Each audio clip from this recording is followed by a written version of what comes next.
Okay, so now let's move to the next paper. So next paper would be MPC-Diff, testing and repelling MPC-Hardened deep learning models. The speaker is Qi Pan from CMU. So the stage is yours. Okay, so thanks for your intro, and hello everyone. My name is Qi. Today I'll be talking about MPCDiff, a framework to test and repair MPC-hardened deep learning models. I'm a second-year PhD at Carnegie Mellon, and this is a joint work with Yuanyu and Shui.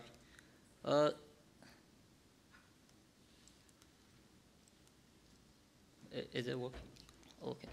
So let's get started. So in March of 2023, ChatGPT was temporarily banned in Italy due to data privacy concerns. And one of the violations was that the user's chat history is completely leaked to OpenAI in Clear. So this is just an example of the scenario where we would like to support the privacy-preserving computation. And our question here is that can we perform privacy-preserving computation in general without revealing the private inputs from any participating parties? And we can do so by using a cryptographic technique called secure multi-party computation, which is also known as MPC. So in MPC, multiple parties can jointly evaluate a shared function without revealing their private inputs to each other. And in this work, we primarily focus on the secure two-party computations, where P1 and P2 are semi-honest. They will honestly follow the protocol, but they are also curious about the other party's private inputs. And in the scenario of secure deep learning inference, one party will hold the private input, and another party holds the confidential model. MPC enables securely evaluating the model on the private input without revealing the confidential model and the private input to each other. So researchers in academia and the industry have designed a number of protocols to improve the efficiency of secure inference for deep learning models. And here we present some intuitions on how to securely evaluate the basic functions in MPC. So let's consider two private integers, x and y. Each of the two parties will hold a piece of 2 out of 2 arithmetic secret sharing of the private input. So to securely evaluate the addition function, the parties can just add their local sharings together without any communication. And the results will be the sharings of the addition of x and y. And the multiplication in MPC is more complicated and a little bit more expensive in communication. And here we present the solution using behavior triples. So similarly, the parties want to evaluate x times y. With the help of the pre-generated behavior triples, the parties can locally compute alpha and beta, and they will send them to each other using one round of communication. And then they will arrive at the sharings of the multiplication result using the reconstructed alpha, beta, and the sharings of the pre-generated behavior triples. So with the addition and multiplication protocols, we can securely compute the nonlinear functions by approximating and representing them using basic operations like addition and multiplications. So for example, to evaluate the exponential function, we can represent it using a limit approximation and then choose a finite n. And we can securely evaluate this function on private input x. So now we have all the cryptographic protocols to securely evaluate the deep learning models, which essentially consists of matrix multiplications and nonlinear operations. Yet we observe multiple sources of the imprecision in these procedures that can lead to the output deviations in the MPC-hardened deep learning models.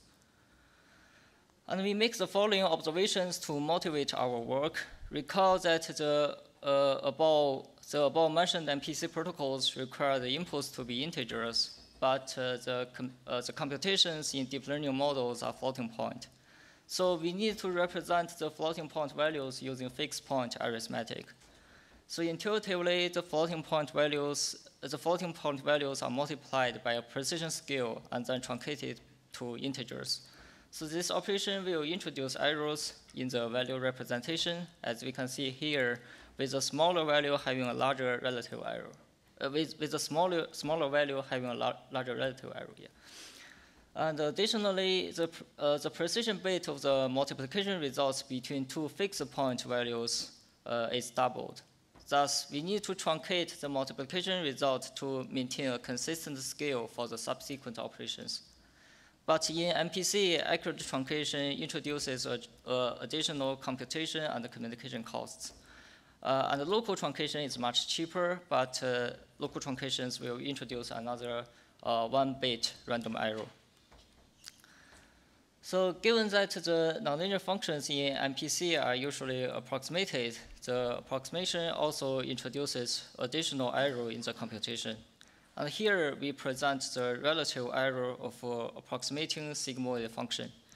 As we can see here, we have non-trivial errors when the input values are between -5 and 5. And here we take the default approximation of a sigmoid function in the popular MPC platforms for deep learning inference. So due to the errors mentioned above, we observe that the decision boundaries of the decision boundaries can be shifted in MPC-Hardened deep learning models. For example, this figure illustrates the decision boundaries shifting in the net and its MPC-Hardened version for classifying MNIST dataset. And the different colors represent the different labels of the output, and the deeper color indicates a higher confidence in the model's output. We can see that the MPC-Hardened model is much less confident in the prediction, and also the decision boundaries of the MPC-Hardened model are significantly shifted. So given that the decision boundaries of the MPC-Hardened models are shifted, it is possible that the MPC-Hardened model can misclassify some meaningful inputs and we call them division triggering inputs. As shown in this figure, the data sample 6 is correctly classified by the plaintext floating point model, but the MPC-Hardened model gives a wrong prediction.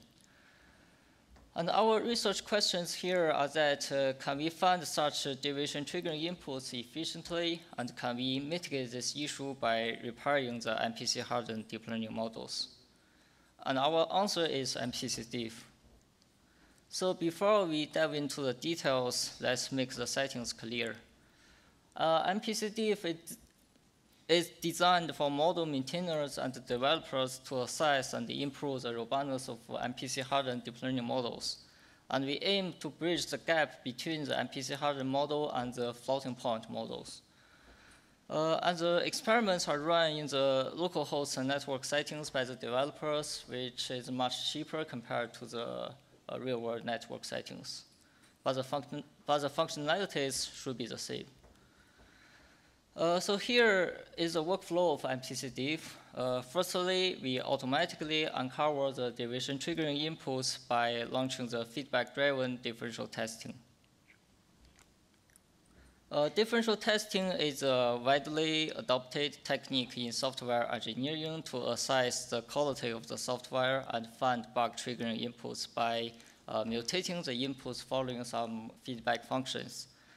And in MPCDiff, we follow the standard pipeline of differential testing in software engineering, and the testing is driven by maximizing the output distance of the plaintext model and the MPC-Hardened model.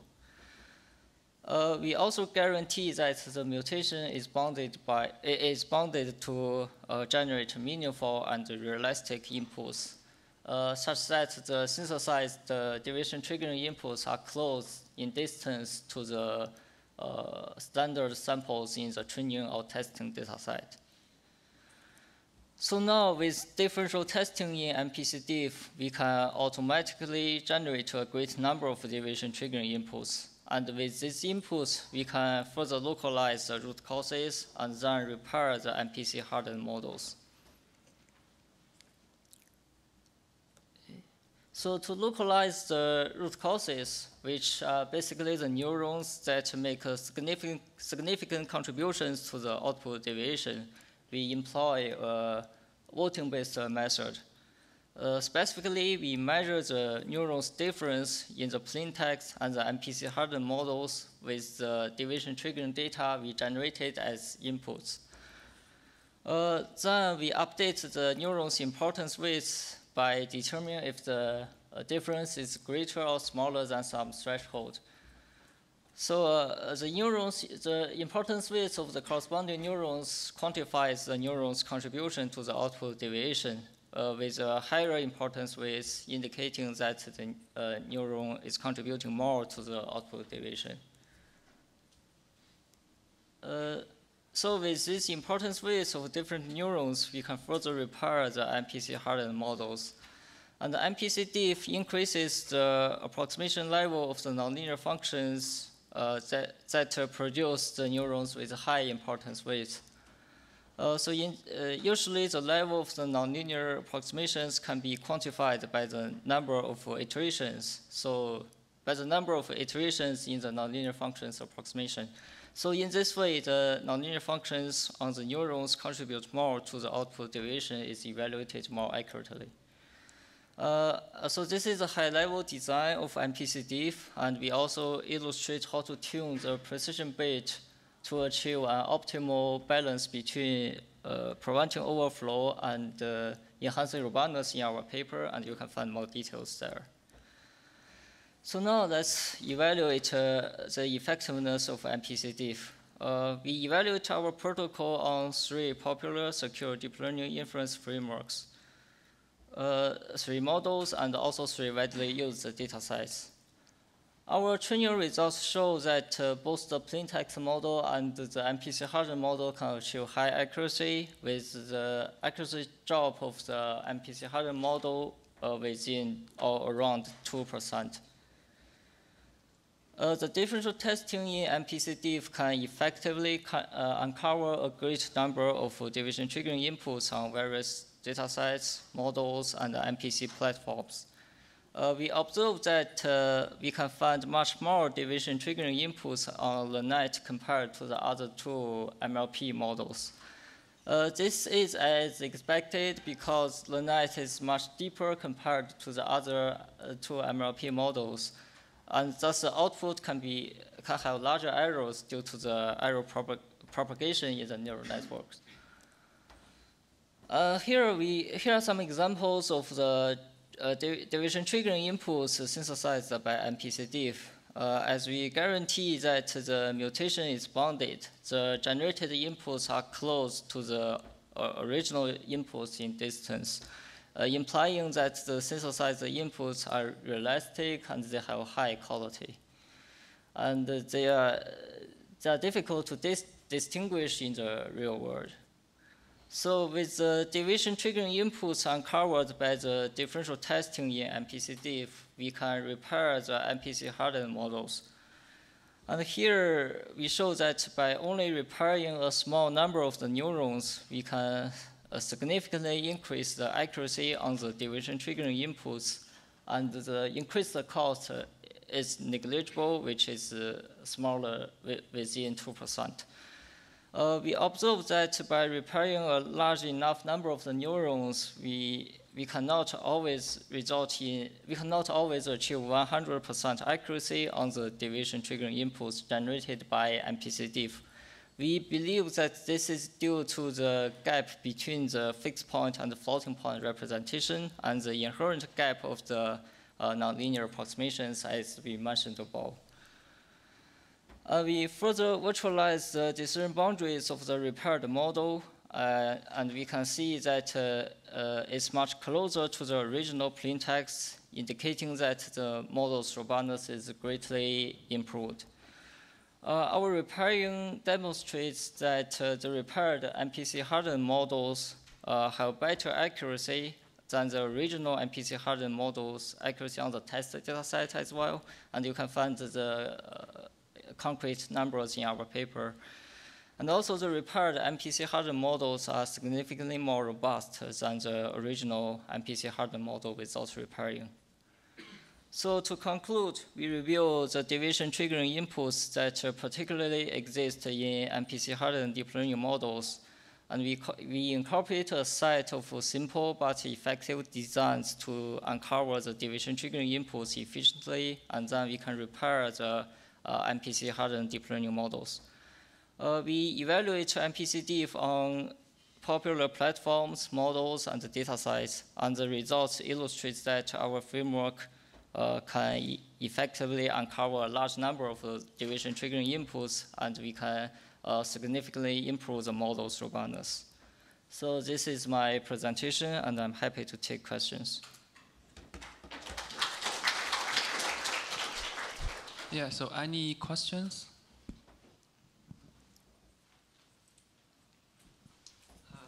Thanks for your talk. I'm Jimmy Ma from the Ant Group. My question is, there are already some MPC frameworks like TensorFlow SP which can support to run the plaintext machine learning models directly in MPC executions. So can you techniques in MPCDiff be used for these MPC frameworks? Oh yeah, so I think you are mentioning some MPC protocols that enable floating point operations. Is that correct? The plaintext models are in float point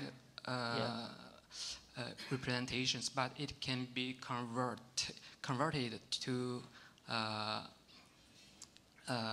fixed point numbers in runtime. Yeah. Oh, so, I see. So you're mentioning, you're asking if our framework can be generalized to other MPC platforms for deep learning inference. Yes. Yeah, I think it definitely can, because the inherent issue is the same, because you need fixed point arithmetic representations and also approximate the nonlinear functions in the models. So because the root cause are the errors in these procedures. Okay, thank you. Sure.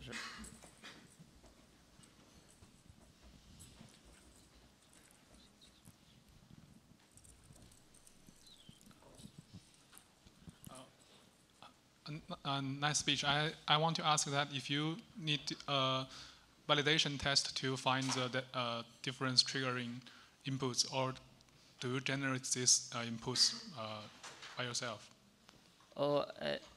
So you can use either training data or test data set, as long as the generated samples are realistic and they are close to the standard samples in the data distribution. But if suppose that I am holding a confidential model and I don't want to expose my training data to, for example, your framework, can you just generate some data to get my model more robust? So MPCDiff is designed for the model maintainers or developers. We assume that the model is trained by the model owner, so they hold the training data and the test data set to assess the model's performance. And we just use these data sets to generate the division triggering inputs. So if you want to find some other data sets, but I think that's out of the scope of this work, but I think it might be interesting to explore in the future. Okay, thank you. Okay, so may I ask one question? So will the model architecture influence the performance of the method? Like more complex model will make the method less accurate or something? Yeah. So yeah, MPC is pretty expensive. If you, for example, the most state-of-the-art secure deep learning inference on transformers, they usually take 1 minute for a single inference on BERT model. So it's pretty slow for now, but I think we can improve it further in the future, and it can be finally deployed in real world. Okay, thank you. So let's thank the speaker again. Thank you.